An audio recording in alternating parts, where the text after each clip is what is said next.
Can you afford not to get out?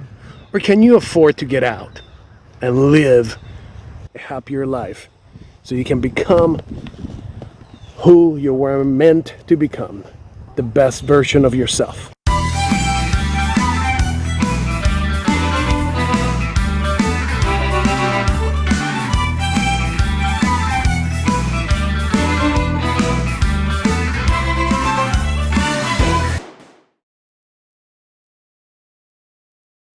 So the Matrix has you.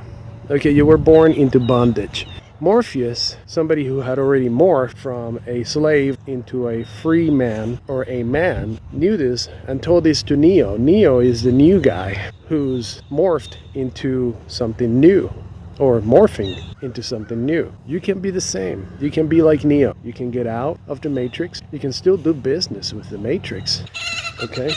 Oh my goodness. The Matrix is not going anywhere. It's going to stick around for a while, and it has to, because can you imagine having a plantation, a good business going with a bunch of chickens in it?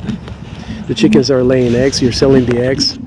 After 4 or 5 years, you're killing them for meat. You're selling the meat.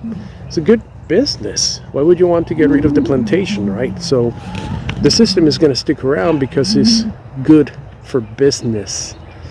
Okay, busyness, keeping people busy, using their time, wasting their time. And those who want to get out, they can get out. Look, I just read a case, Berg versus Obama, 2008. Berg is an attorney at law.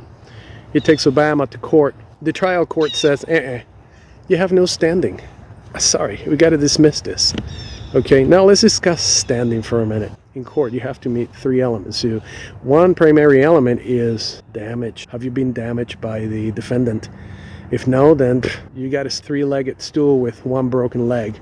Guess what? The court is going to dismiss it. Berg takes this case up to the district of the appellate court, and the appellate court dismisses it faster than the trial court. What does that tell you? It tells me that there are a lot of people out there that want to get out. They understand that the Matrix has them, but they don't understand that they are part of the Matrix through a social compact, a social contract. Okay, the usufruct. What else does that tell you? Well, that tells you that attorneys are very arrogant and they think they know everything. They don't. Actually, they know less than any free man out there. A free man is somebody that historic law, historic legal matters, they understand what a usufruct is, and they have decided to get out of the Matrix. But they can go back into the Matrix to do business all by themselves. You see? When you go into court, and most of these free men have gone into court, they have realized, hold on a second, it cannot provide me justice. What is this? I feel like somebody doesn't want me here. They want me out. Yes, the system wants you out. It's kicking you out, especially if you're going to go in there and confront them negatively. They want you out. And they're showing you the door. The door made out of light. Education, self-education. You can't get this in any school. You can't get this in any college. When I went for my master's in legal research, I used to discuss these matters with the teacher. I almost failed one particular class. I believe it was legal research, the main class of the degree. I almost failed it because I was telling this instructor, hey, this is how it is. You don't believe me? Here it is. Here are the facts. She didn't like that. She said that I was going against culture, the cult of the establishment. So if I wanted a better grade, I needed to clean up my act. In order for me to get a better grade, I lied in my essays. I ended up getting my master's degree in legal research, and I was happy with it. And I was actually happy to realize, of course I had realized this many years ago, 15 years earlier when I was going to the University of South Florida for my psychology degree, that these establishments have their own cult, their own culture, and you have to meet those requirements. If you don't, then you're pretty much screwed. They'll screw you, and they'll tell you to your face, hey, listen, you're not following the culture of the college. I'm sorry, but I'm going to have to fail you.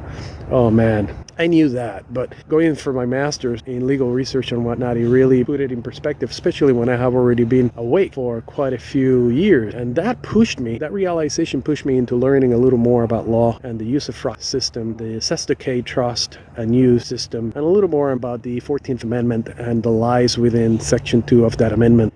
I'm just telling you this so you know that attorneys, I'm sorry if you hear this and you're an attorney, I'm sorry, but you do realize you have to accept the truth that when you go to college for a legal degree, you learn statutes and how to break them apart, etc., for the betterment of your client or the court. You learn legal procedure, court procedure, and all that. You don't learn anything about the organic laws. You don't learn anything about usufruct. Maybe you do, maybe you don't, but not in a way that it needs to be understood. It needs to be understood as something that has you. The matrix has you, and the usufruct construct is a conversion from the man into a corporation, an entity, business entity, or contract. You are in the matrix. If you want to get out, get out. Keep listening to these videos and ask questions. Okay, I don't know everything, but if you ask me questions and I don't know the answer, I'm going to go out there and dig it for you. If you cannot find it, I can learn about it. I can learn about it and then teach it to you, and we can learn together. Okay, this is what it's about. It's creating community. We can't do this alone. Okay, one of the things about the law of nations, natural law really, is that you can't be an island. You can't do it alone. You need people to build, need people to create a state, people to create things. You need others of like-mind attitudes. If you have any questions, post them down here, post them anywhere, email me, and we can learn all of this together. All right.